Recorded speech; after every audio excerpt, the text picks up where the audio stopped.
j'ai vraiment le plaisir d'accueillir ce soir quatre réalisateurs belges, puisque on a commencé hier sur le Sooner, le programme belge, le programme des films belges.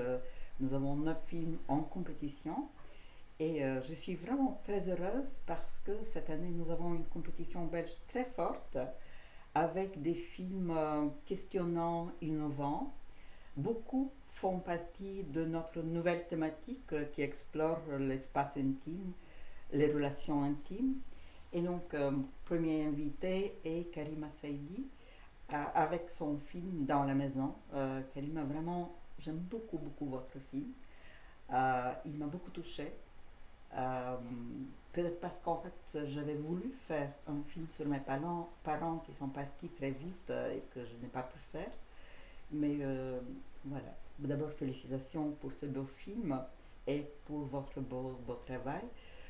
Ce film raconte votre relation avec votre maman, mais c'est aussi toute une relation avec les origines, avec tout un passé, avec votre famille, avec la communauté.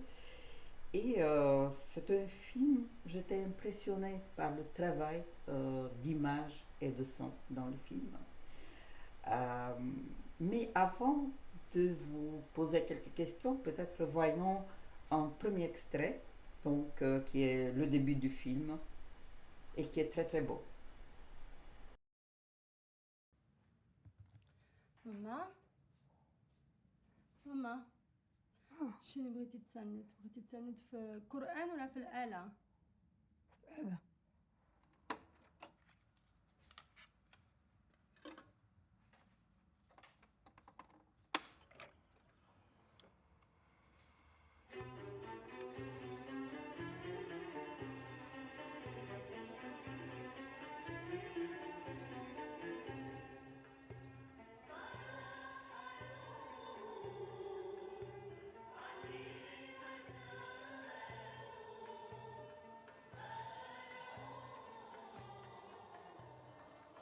ماما تيني عارفة راسك فايتينا هنايا؟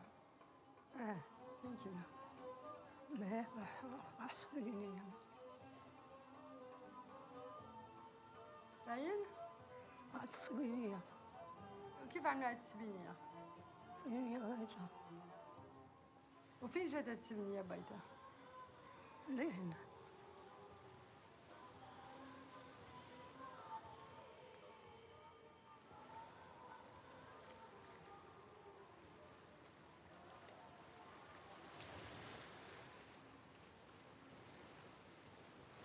شكون أنا؟ صغير شيخي دو شكون؟ ديالي شنو اسمي؟ كريمة وأنا بنتك. فينا بنتي ما نسيتينيش؟ لا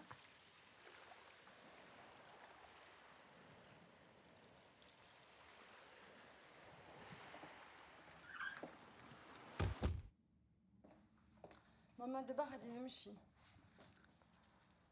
أنا Juste un petit rappel pour nos spectateurs.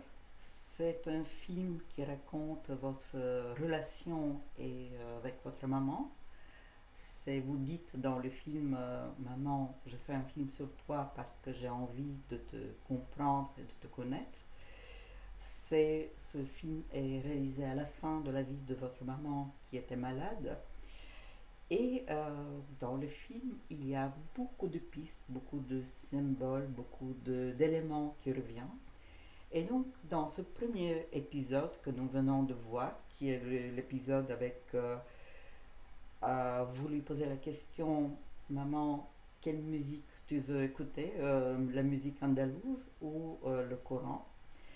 Et, euh, et donc, chaque fois, en fait, cette question revient plusieurs fois dans le film. Et chaque fois, elle donne une réponse différente. Et aussi, il y a cette question, je suis ta fille, est-ce que tu me reconnais qui, j'ai l'impression, est une question plus, en fait, qu'une simple connaissance ou reconnaissance. Et la question de la porte. Donc, cette porte qui revient toujours dans votre film et qui est une porte symbolique. Est-ce que vous pourrez me parler un peu de la genèse de votre film, de qu'est-ce qui était le premier, l'image, le son, l'idée? J'ai lu un livre de Annie Ernaux. Au moment où j'ai su que ma mère était atteinte de la maladie d'Alzheimer, j'ai lu le livre Je ne suis pas sortie de ma nuit de Annie Ernaux, qui tenait un journal de la maladie de sa mère. Et ça m'a inspirée de faire la même chose. Quand je me suis retrouvée face à cette expérience, je me suis dit que j'allais essayer de passer un maximum de temps avec elle, mais qu'il fallait que je fasse quelque chose. Et donc j'ai commencé à tenir un journal. Et la première chose après qui s'est passée, ça a été l'image. J'ai commencé à faire des photos. Et c'est quand elle est allée en institution que j'ai commencé à enregistrer sa voix. Mais je n'ai pas travaillé de manière synchrone. Je faisais des photos et puis j'enregistrais sa voix et nos conversations. C'est comme ça que... Et donc la jeunesse, c'est le journal. C'est d'être soudain dans cette intimité avec elle. Nous avions nos vies chacune et puis soudain je me retrouve à devoir me rapprocher d'elle, à devoir prendre soin d'elle et donc aller la rencontrer. Et voilà, c'est comme ça que ça a commencé. En fait, c'est parce que j'étais dans cet accompagnement et ça me permettait aussi de prendre peut-être de la distance, mais aussi d'apprendre à la regarder. Et dans le film, dans cette première séquence que nous avons vue, il y a quelque chose qui m'a vraiment étonnée, qui m'a interpellée quand elle dit « Je suis dans une mouchoir et je suis de l'autre côté ». Et donc à la fin du film, nous voyons, quand elle est enveloppée en fait, dans les draps blancs, je me suis rappelé en fait cette mouchoir, d'ailleurs c'était aussi une des raisons de choisir cet extrait. Je crois qu'il y a beaucoup de répétitions, beaucoup d'éléments en fait, qui reviennent régulièrement dans votre film, comme par exemple ce parcours quand vous cherchez sa maison, mais que ce n'est pas clair, en fait on ne se souvient pas, on ne le trouve pas. Il y a tout un cheminement vers un début qui est quelque part qui est votre maman, d'où elle vient, qu'est-ce qui était à la base de sa vie. Donc il y a plusieurs solutions dans le film qui sont des solutions vraiment artistiques de grande qualité, je trouve. Par exemple, pourquoi ça vient souvent cette question de la musique? D'abord, pratiquement parce que quand une personne est atteinte de la maladie d'Alzheimer, on va essayer de communiquer avec elle en utilisant aussi des choses qu'elle aime, donc en lui faisant écouter de la musique, par exemple. Et c'est plus facile de demander de choisir entre une musique et une autre que de commencer à lui demander elle-même de trouver la musique qu'elle souhaite entendre. Voilà, Et aussi parce que le Coran, c'était quelqu'un qui était très croyant, qui était une hajja, donc qui a été à la Mecque, etc., donc qui avait ce parcours quand même important dans sa vie. Et la musique andalouse, c'est une musique qui est vraiment, qui a l'équivalent de la musique classique ici en Europe, donc qui est une musique savante, mais extrêmement répandue au Maroc. Et les gens de Tanger, de Fès et de Tétouan sont de très grands amateurs de cette musique. Et donc, ça permet aussi de la mettre à l'aise parce qu'elle se reconnecte à des choses qu'elle connaît et qu'elle aime, qui sont ces musiques-là. Ça permet aussi de ritualiser. Vous voyez, en fait, dans ce film, il y a souvent, quand je lui pose des questions, je me sers aussi de ce qui est simplement la relation pratique avec elle, de comment faire en sorte, de faire en sorte qu'elle soit bien, et donc de lui donner des choses, pour qu'on puisse les écouter ensemble, pour qu'on puisse chanter ensemble, pour qu'on puisse c'est aussi des chemins de mémoire, donc ça va peut-être permettre après de pouvoir se souvenir de quelque chose. Parfois ça marche, parfois ça marche pas. Et vous et votre maman, vous avez eu une vie très difficile. Il y a eu un parcours familial, je dirais en fait très dur, que vous évoquez dans le film. Et peut-être on pourra voir un deuxième extrait, qui est l'extrait lié à votre sœur et au mariage forcé, qui sont souvent pratiqués et encore pratiqués dans les familles. Et je me posais la question aussi, pourquoi votre maman, qui a tellement souffert de son mariage précoce, a quand même continué à pratiquer ce genre de mariage pour ses enfants. Mais voyons d'abord l'extrait.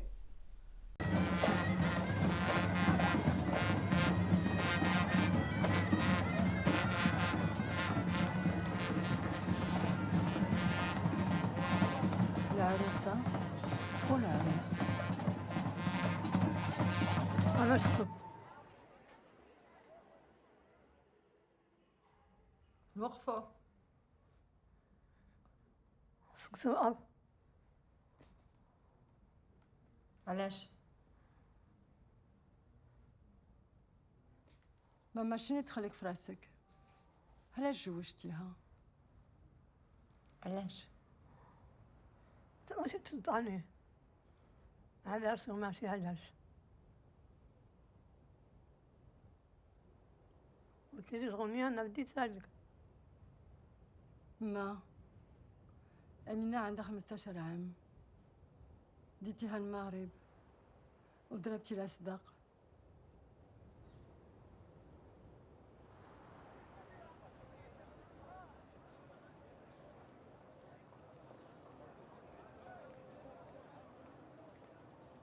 اللي كان قال عليه هي تصويرة أمينة في التلفزيون.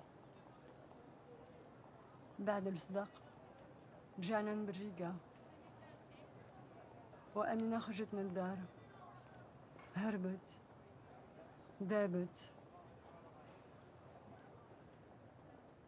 هذه هي النوبة الأولى اللي غادي نحس أنا بالعار. العار ça veut dire la honte. وشاو فد الناس كيهضروا، الناس كيقولوا بنتك ضايعة في لاكار دو نور، مقابلة ليبرا، بنتك مفسدة. Oui. Voilà, je pense que c'était quand même une tragédie dans la famille. J'imagine que vous avez dû vivre ça difficilement. Et donc, je me demande en fait pourquoi on perpétrait ce choix du mariage précoce, alors que c'est quand même votre maman a vécu ça et donc elle en a beaucoup souffert. En fait, je vais juste rectifier quelque chose parce que c'est elle qui choisit de se marier. Ça ne lui a pas été imposé quand je le dis au début du film. C'est elle qui choisit son mari. Parce que dans sa génération, c'était tout à fait normal, on se mariait, il n'y avait pas l'adolescence. Donc on arrive à l'adolescence, on était adulte et on quittait la maison.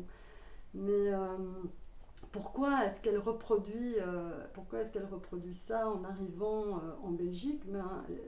Les gens de l'immigration arrivent dans les dernières parties des années 60 et ils sont encore avec ce qui leur semble juste aussi au niveau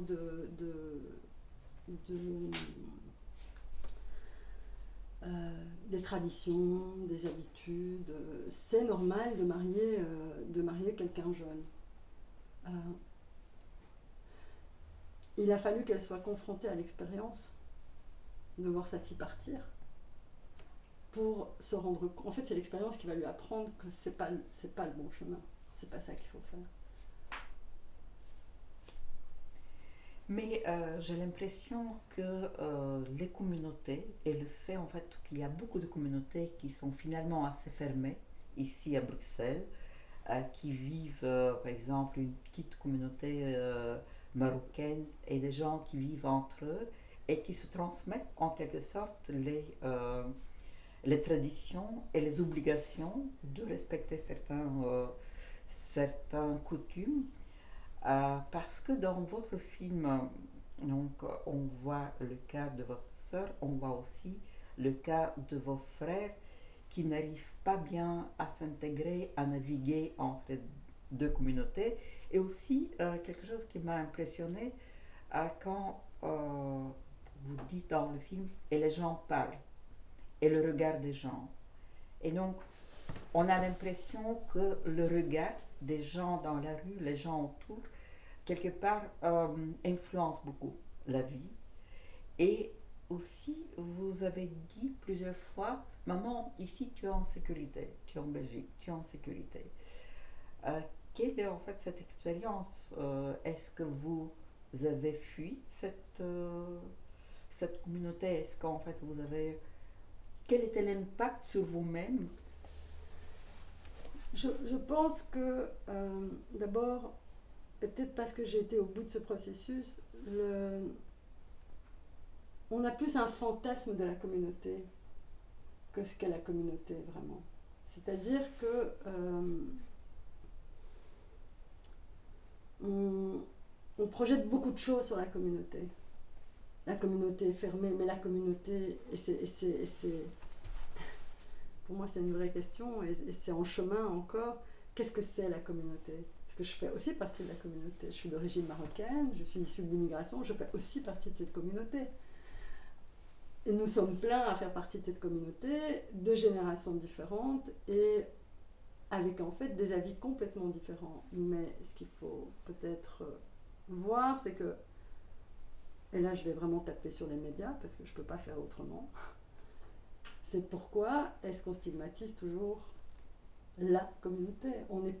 Cette communauté elle est beaucoup plus multiple. Je le vois dans les réactions par rapport au film. J'ai des dizaines de messages de gens qui me disent merci d'avoir fait ce film. Merci en fait d'être venu regarder ce qui se passe qu'on ne montre jamais. On est plein à avoir eu des histoires pas faciles, à avoir eu des histoires tragiques. Mais on souffre de plusieurs maux. Hein.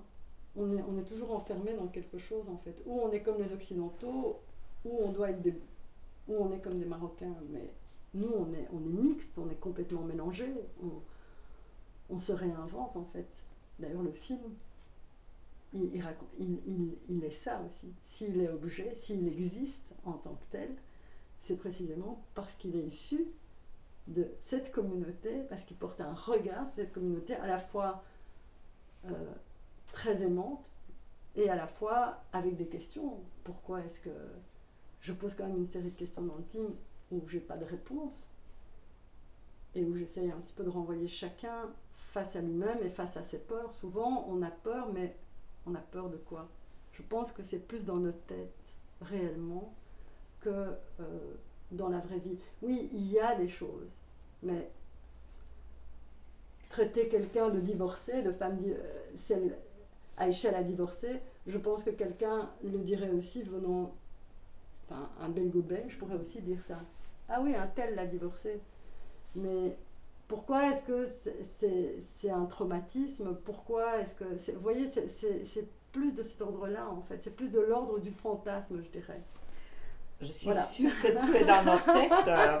Et en fait, il suffit parfois de dire, ben voilà, je n'accepte pas. Et qu'on se libère. Mais c'est tout un parcours, en fait... Et ce parcours qu'on doit faire dans nos têtes, et malheureusement, comme vous dites, on n'y pense pas, ou en tout cas on ne l'évoque pas, ou on ne le provoque pas, et on met très souvent et très facilement dans des tiroirs. Mais j'aimerais bien voir encore un dernier extrait de votre film qui touche à votre frère et aussi à la porte fermée. Mais bon, voyons le film. قولي يا ماما كيف تينا كيفاش كتحس براسك اليوم؟ خليني هنالك. كيفاش سوما؟ ها قولي شنو عملتك؟ ها؟ ياك لاباس؟ عاود لي افتح لي قلبك، انا بنتك، انا كريمه ماما.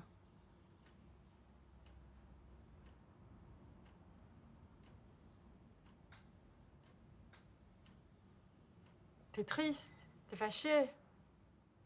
Hein؟ شوف فيا. أي يستعقل؟ قلتينا احتالوا على خاكم زدي محمد. كتعقل؟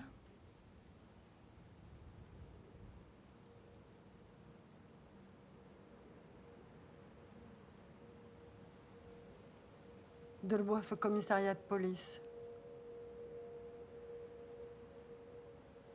كنتي في مكة من زدي محمد مات. بقيتي في مكة من زدي محمد توفى.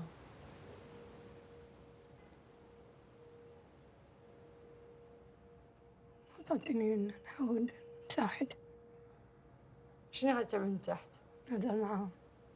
تهضر مع شكون؟ عن بابا. طب شوي عليك مع شكون بغيتي تهضر باش نفهمك؟ عن بابا. Oui, c'est vraiment un très beau film et j'espère qu'il y aura encore beaucoup de spectateurs qui vont le voir. Peut-être une dernière question, parce que la porte, elle revient très souvent dans le film. Et votre maman parle de cette petite porte qu'elle n'arrive pas à ouvrir. Et je crois que c'est quelque chose qui est métaphorique. Est-ce que vous pourrez me dire quelle est la porte qu'on n'arrive pas à ouvrir? Ou que le film sert à ouvrir justement cette porte?